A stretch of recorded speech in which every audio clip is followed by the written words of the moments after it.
Good evening friends. और सोमवार का समय ओवरऑल अगर आप मार्केट देखो तो वापस गिरा। 2-3 दिन अच्छे रहे थे। लास्ट 2-3 दिन जब क्रिसमस का टाइम था कि भाई एफआई छुट्टी पे और मार्केट धीरे धीरे ऊपर जाता, लेकिन वापस आज सेलिंग प्रेशर अच्छा खासा दिखा। 160 पॉइंट से निफ्टी डाउन था।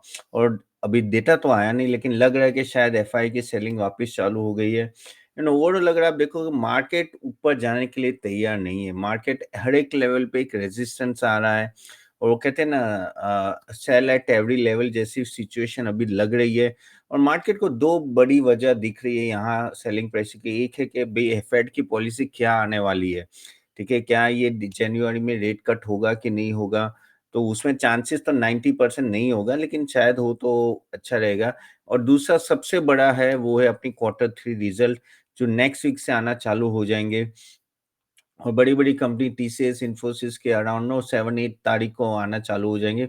वो एक बड़ा मूवमेंट लाएगा कि यहाँ से इंडेक्स कहाँ जाएगा। ओवरऑल तब तक आई थिंक ये रेंज बाउंड ही रहेगा, ज़्यादा कुछ मूवमेंट नहीं रहेगी। कुछ-कुछ स्टॉक में काफ़ी तेज़ी दिखी और आज हम लोग थोड़ा जैसे अदानी एंटरप्राइज़ में ना 7% बढ़ा था आज। तो मैंने सोचा चलो आज अदानी के बारे में बात करते हैं कि भई अदानी इतना सक्सेसफुल क्यों रहा है एज़ अ ग्रुप।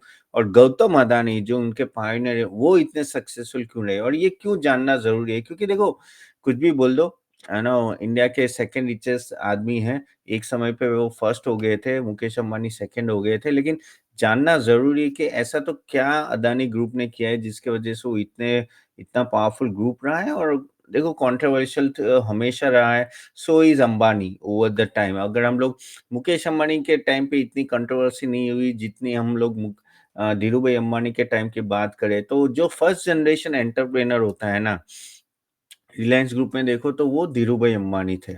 उनकी बहुत सारी कंट्रोवर्सी थी। उसी तरह से अगर ये अदानी ग्रुप की बात करें तो Gautam Adani is the first generation entrepreneur. तो उनमें भी काफ़ी कंट्रोवर्सी थी। और आज थोड़ा बात करते हैं ऑफ टॉपिक। और गाइस, जाने से पहले गाइस, जो भी हमारे मेंबर्स हैं, आप लोगों को होप हमारा वो डेली अपडेट मिल रहा होगा। एंड और अगर नहीं मिल रहा है तो आप support@CA-Tapan.in में मेल कर दीजिए, तो आपको मिलता रहेगा। ओके, और कुछ रिकमेंडेशंस आने वाले हैं, जस्ट वेट फॉर दैट। चलिए तो बात करते हैं अदानी ग्रुप की। तो Adani group over the years देखो क्या है कि जिसकी वजह से अदानी ग्रुप सो सक्सेसफुल हुआ। अगर आप देखो तो अदानी ग्रुप चालू हुआ 1988 में। अदानी एंटरप्राइज से जो गौतम अदानी स्टार्ट किया था। गौतम अदानी कुछ इतने पढ़े लिखे नहीं थे, लेकिन हाँ, पहले से बिज़नेस में थे और ट्रेडिंग, कमोडिटी ट्रेडिंग करके वो बिज़नेस उन्होंने चालू किया था। ऑफ कोर्स गुजरात के आपको पता ही है, अहमदाबाद में उनका हेडक्वार्टर है। धीरे-धीरे वो काफ़ी अच्छा काम करने लगे थे। ओवरऑल 19 सबसे बड़ा उनका जो ब्रेकआउट हुआ था ना, वो 1998 में हुआ था, जब उन्होंने बेसिकली अदानी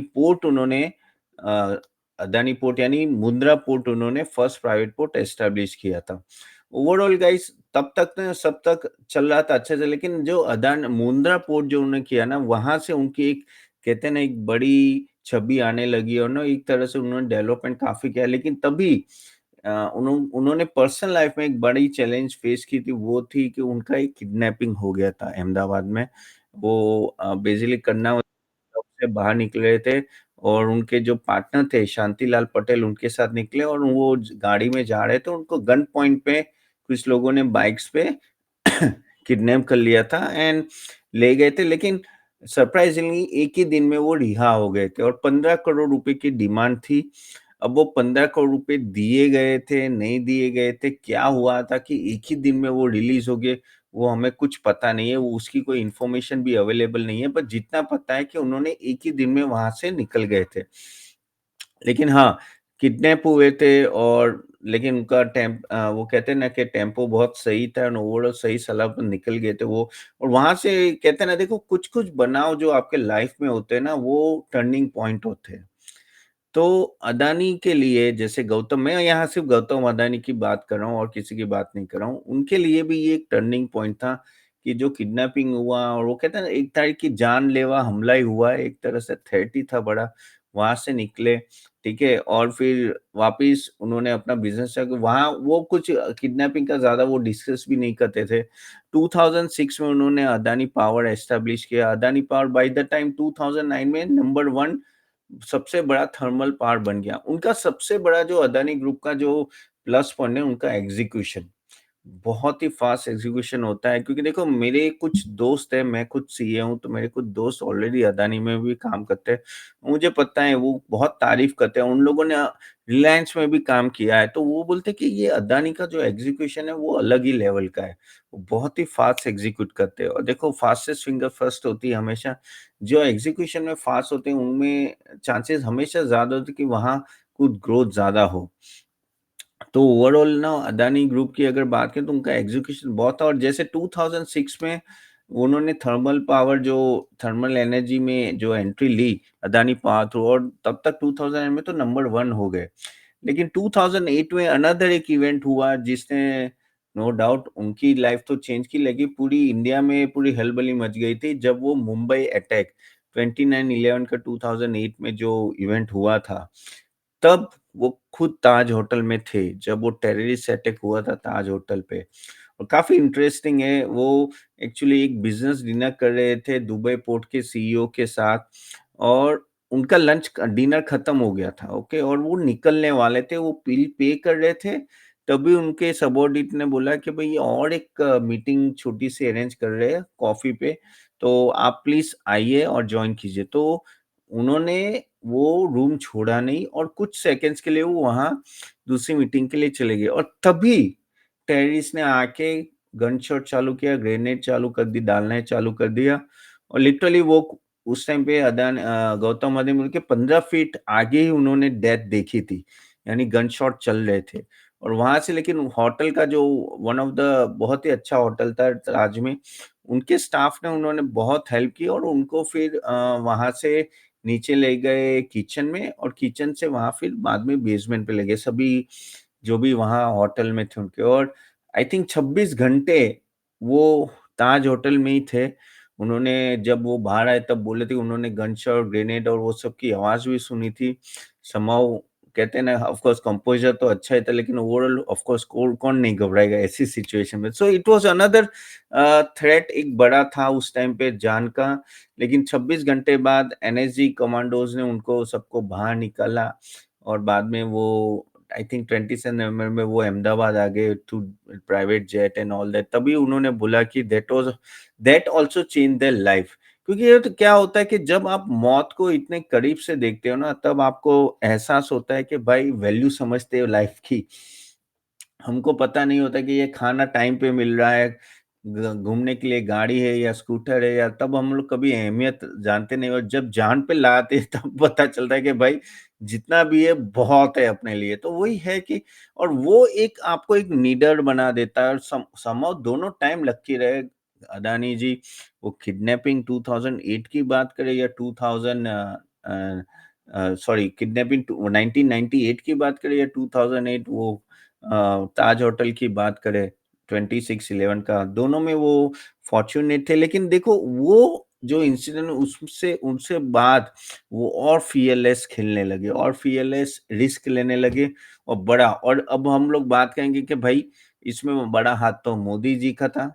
उनको मुद्रा पोर्ट का लैंड बहुत सस्ते में मिल गया, ये मिल गया, वो मिल गया साथ अब देखो यहाँ मैं ऐसा नहीं बोल रहा हूँ कि मैं अदानी की ऐसे नहीं कि सपोर्ट में हूँ। देखो लेकिन एक बात समझो, कोई भी बिज़नेसमैन होता है ना उनके पॉलिटिकल कनेक्ट्स होते हैं। और दूसरी बात होती है कि ये जो लैंड या जो भी उनको फ़ायदा मिलता है ऐसा नहीं है कि अकेले एक बिज़नेसमैन को मिलता है, बहुत सारे बिज़नेसमैन को मिलता होगा। क्यों अदानी ही इतने आगे निकल पाए और बाकी नहीं निकल पाए? He was able to grab the opportunity. So at the end of the day, when the opportunity comes to you in a platter, you should have grab it. तो वो अदानी ने ग्रैब किया। अभी ये बात करके नहीं उन्होंने पैसे के लिए अभी इनका ब्राइबरी केस भी चल रही है। देखो ये सब चलता है। अब आप बोलोगे यार आप तो बायस हो, आप खुद गुजराती हो इसलिए आप अदानी को सपोर्ट करो। लेकिन देखो अब धीरू भाई अंबानी भी गुजराती है भई, ऐसा कुछ है नहीं। लेकिन कोई भी बिज़नेस में कोई भी हम चलो मैं ऐसा नहीं बोला लेकिन कोई भी बिज़नेस में दूध का धुला हुआ नहीं होता। वो कहते हैं ना दूध का धुला हुआ यानी 100% व्हाइट नहीं होता। कहीं न कहीं लेवल पे कुछ ना कुछ किया होता है जो हमें पता नहीं होता है। अगर आप ये 7,000 कंपनी की बात करो, सभी लिस्टेड कंपनी, आपको क्या लग रहा है कि कहीं न कहीं क्या उन्होंने कुछ ऊपर-नीचे हुआ नहीं हुआ होगा? शायद हुआ होगा, हमें पता नहीं है। तो मैं ऐसा नहीं बोल रहा हूँ कि इसलिए हमें किसी को माफ़ कर देना चाहिए अगर वो रॉन्ग डूइंग, लेकिन कहने का मतलब ये है कि अगर कोई बिज़नेसमैन इतना बड़ा बनता है, तो लेट अस अंडरस्टैंड कि पॉज़िटिव क्या है, नेगेटिव थोड़ा साइड में रखते हैं। अब नेगेटिव भी होंगे, मैं ना नहीं बोल रहा हूँ, ऑफ़ कोर्स होंगे। कोई बड़ा इतना देखो, इंडिया में इतना बड़ा आदमी कोई रातों-रात नहीं बन सकता, अनलेस ना उसमें कुछ एक्स फैक्टर हो। जो अदानी में थे, और जैसे अभी मुकेश अंबानी वेल्थीएस्ट, लेकिन उनको तो ऊपर से मिला गया, धीरूभाई अंबानी के थ्रू उनको रिफाइनरी आ ही गई है, ठीक है? इनके पास तो पहले फर्स्ट जनरेशन एंटरप्रेन्योर है। तो कहने का मतलब ये है कि अभी आज मैं डिस्कस कर रहा हूँ पॉजिटिव, नेगेटिव भी काफ़ी होंगे। उन्होंने ये जो पहले हिंडलबर्ग का केस था, अभी वो रफ़ा-दफ़ा हो गया। क्या पता सही सही कितना हो, उसमें 30, 40, 50% सही भी हो, हमें पता नहीं है यहाँ बैठ के। लेकिन ये ही होता है बिज़नेस, यही होता है business at the end of the, जब तक वो कवर के नीचे होता है, किसी को प्रॉब्लम नहीं है। जिस दिन कवर के बाहर आता है, वो कहता है खुल जा सिम-सिम, तब जाके पता चलता है कि भाई सही में क्या हुआ है। और anyways, talking back to Adani thing, या कि अदानी ग्रुप ओवरऑल, जैसे इस तरह से मैं अगर देखूँ ना, तो उन्होंने फिर काफ़ी बड़े बेट लिए। ऑफ कोर्स उनको फ़ायदा भी मिला होगा, ना नहीं बोल रहा हूँ। किससे? बीजेपी सरकार से, कि काफ़ी सारे नो कॉन्ट्रैक्ट्स उनको सारे, लेकिन एक होता है कॉन्ट्रैक्ट मिलना, एक होता है execution. Somehow they are able to execute the things. Okay, even अगर आप 2011 की बात करें, तो उन्होंने बाद में, जब ये हादसा हो, बाद में 2008 के बाद 2011 में they become India's largest private coal mining company. 2015 में वो रिन्यूएबल एनर्जी, जो ग्रीन एनर्जी की हम लोग बात कर रहे हैं, वहाँ एंटर हुई अदानी ग्रीन। और आपको पता है वो स्टॉक प्राइस कैसे भागा। अब वो बोलोगे आप स्पेकुलेशन था, होगा, मुझे पता नहीं है। लेकिन हाँ, उन्होंने फिर एयरपोर्ट बिज़नेस में काफ़ी गए, अदानी एंटरप्राइज़ तो। और आज आज अदानी एंटरप्राइज़ क्यों भागा है? क्योंकि जो नवी मुंबई का जो एयरपोर्ट है, वहाँ फर्स्ट कमर्शियल फ्लाइट की लैंडिंग हुई। और वहाँ ऐसे बातें चल रही है कि 40-50% of Adani enterprise business is going to come from that business, Navi Navi Mumbai का एयरपोर्ट। और काफ़ी सारे कोलैबोरेशन करने वाले हैं। तो ऑफ कोर्स उन्होंने ऑलरेडी 6 एयरपोर्ट्स पे तो ऑलरेडी बातें चल रही है आगे एक्सपेंशन की। तो उसकी वजह से बढ़ा है। Okay, Adani green of course आपको पता होगा, लेकिन गुजरात में they are going to have a world largest solar, वो कहते हैं ना कि प्लांट। और उसमें पूरा एक तरह की पूरी सिटी को उन्होंने सोलर पैनल से कवर कर दिया है। ठीक है? तो ओवरऑल अगर हम लोग बात करें, या अदानी ग्रीन की बात करें, Adani transition, Adani power, transmission तो अभी अदानी एनर्जीज़ हो गई है, Adani port, then Adani enterprise, Adani Wilmar की भी आज बात चल रही थी कि वो कुछ अदानी एंटरप्राइज़, अदानी विल्मर का स्टेक बेचने वाले हैं। अब ये जो काफ़ी सारी कंपनी उन्होंने एस्टेब्लिश किया, अंदर तो अगर आप सब्सिडी देखोगे तो ऑलमोस्ट 500 से ज़्यादा सब्सिडरीज़ होंगी, 1000 से ज़्यादा सब्सिडरीज़ होंगी। ये सब जो कंपनी इन्होंने एस्टेब्लिश की ना, उन्होंने एक चीज़ बहुत ध्यान में रखी कि ये सभी इंफ्रास्ट्रक्चर ओरिएंटेड बिज़नेसेस में। और बेसिकली उनका अगर आप देखो, ये सभी कंपनी, अदानी पावर देख लो, पोर्ट देख लो, ग्रीन देख लो, या ट्रांसमिशंस देख लो, ये सभी इंफ्रास्ट्रक्चर का फ़ायदा ये है कि कल उठ के इंडिया तो भई 5th लार्जेस्ट इकोनॉमी या 3rd लार्जेस्ट इकोनॉमी होगा, बहुत बड़ी इकोनॉमी होगी। जैसे ही इकोनॉमी डेवलप होगी, तो ये सब इंफ्रास्ट्रक्चर में बढ़ोतरी आएगी ही आएगी, और इसलिए उनका फ़ोकस हमेशा इंफ्रास्ट्रक्चर पे था। वो कभी आईटी में गए नहीं हैं। ठीक है? तो उनका कोई फ़ोकस आईटी में है ही नहीं, उनको बस इंफ्रास्ट्रक्चर में लेकिन हाँ, इंफ्रास्ट्रक्चर में उन्होंने एक बहुत ही जो अच्छी चीज़ की अदानी ने, वो है बैकवर्ड इंटीग्रेशन। कि भई जो सप्लायर भी होती है ना, तो वो सप्लायर को निकाल के खुद वो मैन्युफैक्चरिंग करने लगते हैं। तो उससे उनको बहुत फ़ायदा हो रहा है। तो वो बैकवर्ड इंटीग्रेशन है, उस तरह से अदानी पोर्ट का बहुत ही सही रहा है over the time, and that is helping to increase their margin also. Okay, so it is not a small thing to have that type of backward integrations and all that. So of course वो integration की वजह से उनकी cost भी कम होती है, और उनकी प्रॉफिटेबिलिटी भी धीरे धीरे बढ़ती है। आप बोलोगे बहुत डेट है, लेकिन देखो तभी ये इनकी प्रॉफिटेबिलिटी तभी तो वो डेट इतना कम कर पाए। करेक्ट। इवन आप अगर आप एक अभी का भी देख लो, उन्होंने काफ़ी 40-50% डेट कम कर दिया। दूसरा, वो अभी ग्लोबली काफ़ी एक्सपांड कर रहे हैं। ओके, इवन इज़राइल का जो है हाइफ़ा पोर्ट है, और फिर कहीं साउथ अफ्रीका हो या कहीं भी हो, दे ऑस्ट्रेलिया हो, ऑस्ट्रेलिया में भी पता है जब अपने पीएम गए थे तो वहाँ उन्होंने कोल माइन का डेवलपमेंट किया है। तो overall they are expanding overall. Okay, and the main thing is execution and the way they are focusing on upcoming big infrastructure plans. उनको पता है ग्रीन एनर्जी आगे जाके बहुत बड़ा बनने वाला है। एट द एंड सब कुछ ग्रीन एनर्जी होगा, सोलर पैनल से लेके, and that's why they are going big on this. Now बात करते हैं कि भाई लेकिन what about all the controversy around it, Hindenburg case, अभी ये ब्राइबरी केस। अब देखो दो चीज है, बड़ा है तो ये सब होने वाला है, जैसे जैसे आप बढ़ोगे होगे। अभी आप देखोगे जिस तरह से वो बाहर निकल जाते हैं केस में, वो भी बड़ी बात है। ये एक ऐसा नो यस, ऐसे बिजनेसमैन है जो हमेशा कंट्रोवर्सी में रहे, हमेशा उनको अब मैं ये नहीं बोल रहा हूँ कि ये हिंडनबर्ग केस सही था या ब्राइबरी केस सही था, वो तो अभी कोर्ट जाने, हम लोग तो कुछ बोल नहीं सकते। मेन चीज ये है कि इन सब के वजह से भी क्या अदानी आगे बढ़ रहा है कि नहीं, तो आंसर इज यस। मैं इतना तो यानी इनके पे तो कुछ ना कुछ चलता ही रहता है। अदानी के वो साड़ा सती कहते हैं ना हमारे गुजराती में कि भाई चौगड़िયું सारू નથી, that means no it's not going on well, the time is not so great.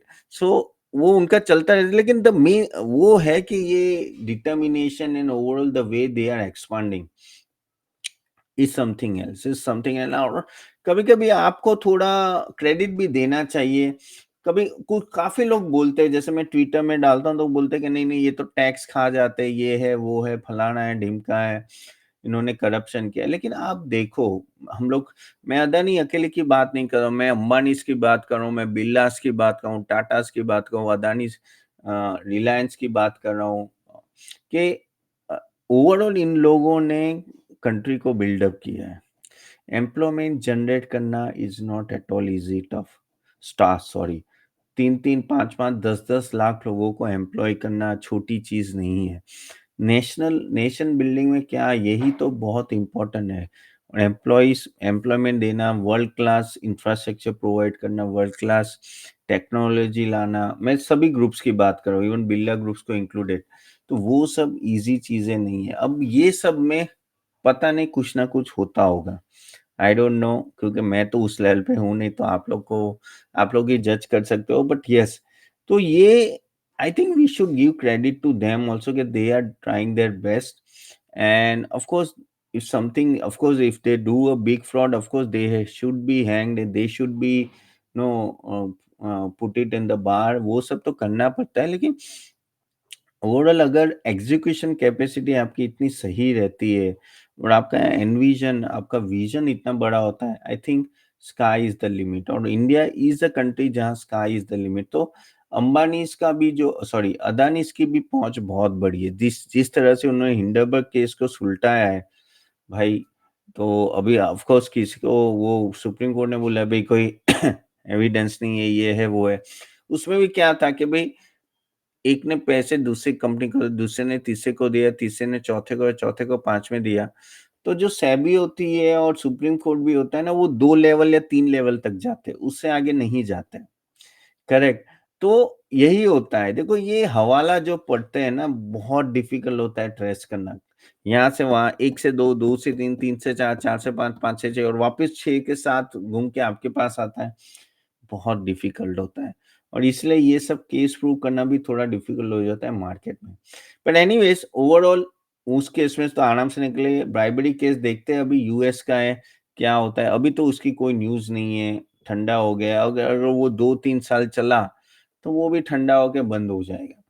तो यही सब स्ट्रेटेजी होते हैं, इनको कुछ मोटी चमड़ी के होते हैं, उनके कुछ फर्क नहीं पड़ता। दूसरा मैंने एक जो चीज सुनी है कि भाई इनकी जो सेकंड जनरेशन, उनके दो बेटे हैं, सागर और आई थिंक हर्ष है, नाम एग्जैक्ट मुझे याद नहीं है। but yes, they are also doing very good. They as an entrepreneur also they're और काफी लो प्रोफाइल है अदानी ग्रुप। तो ओवरऑल अदानी का ऑफ कोर्स रिलायंस के तो दिख जाते हैं हर जगह से, अदानी ग्रुप उस तरह से नो इतने काफी लो प्रोफाइल जबकि इतना पैसा है। तो एनीवेज नो, तो दूसरा ये भी है कि भाई इतना सब ये झमेला चलता रहता है, केस चलते रहते हैं, ये सब नो इंक्वायरी चलते है, तो इसलिए किसी बंदे को ऐसा लगे भाई जितना लो प्रोफाइल हो उतना अच्छा है।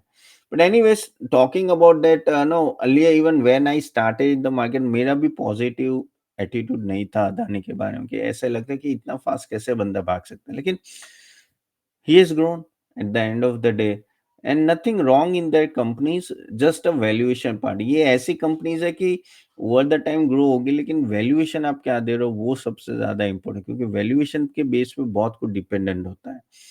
सो वैल्यूएशन देख के आपको अदानी में इन्वेस्ट करना है अगर आपको करना है, अदरवाइज सभी जो जो कंपनीज है जिस जिस सेक्टर में वो बढ़िया है, आइदर वो नंबर वन है और नंबर टू है, so that is the point you have to keep in mind.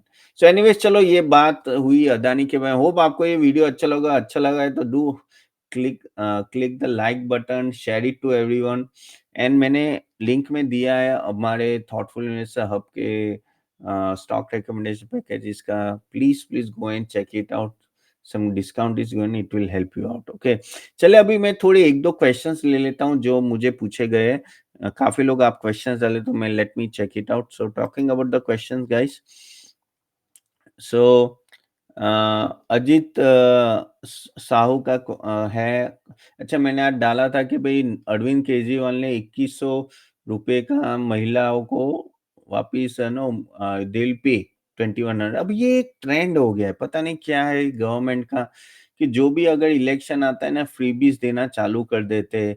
पहले एक बार अरविंद केजरीवाल ने बोला था कि भाई हम लोग तो पूरी इलेक्ट्रिसिटी बिल को जीरो कर देंगे, ये है वो है। उसके वजह से कुछ नहीं होता है, वोट लेने की है। लेकिन अगर सभी स्टेट ऐसा करेंगे तो कहाँ इंडिया, तो टैक्स पेयर ही पे करेगा भाई। टैक्स पेयर यानी हमारे और आपके जैसे टैक्स पेयर पे करेंगे और बाकी सब फ्रीबीज में चला जाएगा, तो ये बात गलत है। आई डोंट नो क्या, अब मुझे पता नहीं इसका सॉल्यूशन क्या है, क्या सुप्रीम कोर्ट कुछ कर सकती है या नहीं कर सकती है, कि आप इस तरह से तो फ्रीबीज मत बेचो यार। अब 30% 40% आपका जो बजट दिया होता है वो ही आप फ्रीबीज में दे देते हो। Anyway this is what is this. लेकिन हाँ, अच्छा नहीं लगता जब इतने देर फ्रीबीज जाते हैं और आपका टैक्स पेयर के मनी किसी और के पॉकेट में ऐसे ही चली जाती है just for the vote. Similarly दूसरा क्वेश्चन है नरोत्तम का, कि एबीबी का क्या है। नरोत्तम गुप्ता 3122, एबीबी अच्छा शहर है, काफी बढ़ चुका है। ओवरऑल कैपिटल गुड्स सेक्टर भी काफी बड़ा है और नो पिछले 3-4 महीने, सॉरी 1 साल में तो कैपिटल गुड्स सेक्टर बहुत बड़ा है। ऑफ कोर्स उन्होंने प्रॉफिटेबिलिटी भी बहुत अच्छी दी है, तो कोई डाउट नहीं है। अगर आपके पास स्टॉक है तो आप बने रहिए इस लेवल पे। बाय करना तो I think it will be difficult, थोड़ा नीचे आता है तो सोच सकते हैं। बाय द वे कोई रिकमेंडेशन नहीं है, जस्ट अ सजेशन, आप खुद रिसर्च करके इन्वेस्ट करना। Okay, I'm a SEBI registered analyst, but no, I have to tell you the fact. Okay, चले now please analyze। दूसरा एक क्वेश्चन है सौमिक चंद्रा का, please analyse some ratio about capital goods और साइक्लिकल सेक्टर लाइक स्टील। ठीक है, हम लोग लेंगे। ये क्वेश्चन इसलिए आया था क्योंकि मैंने लास्ट कल ही संडे में मैंने डिस्कस किया था डिटेल में कि बैंक एंड आईटी स्टॉक्स के रेशियोज को कैसे देखना है, उसके वजह से एक क्वेश्चन है। तो 100 no 90%, 100% Soumik, I to cover that next time. H K Kohli का 447 का क्वेश्चन है कि प्लीज होटल सेक्टर के रेशियोज है। तो एच के कोहली में वो भी I try to cover it. ठीक है, 1 minute. Invest and mutual fund के करना चाहिए कि नहीं करना चाहिए, राहुल ने बोला ऑफ कोर्स म्यूचुअल फंड में आप 100% कर सकते हो। ओवरऑल म्यूचुअल फंड कोई बात नहीं, कोई दिक्कत भी नहीं है। बस वही है कि आप लोगों को थोड़ा नो देख लेना है कि कौन से सेक्टर में डाल रहे हो, क्या कौन से म्यूचुअल फंड में डाल रहे हो। चाहो तो आप ईटीएफ भी इन्वेस्ट कर दो, ईटीएफ में भी आप अच्छा खासा कमा सकते हो। ओके, वो हमारे स्टॉक रिकमेंडेशन में भी हम लोग दे रहे हैं। चलिए गाइस, यहाँ तक रखते हैं। आपके कोई क्वेश्चंस है या कुछ है तो आप जरूर कमेंट बॉक्स में डालिए, I will do answer next time. Okay, hope आपको ये वीडियो अच्छा लगा होगा। So do keep watching and I see you soon tomorrow. Bye bye.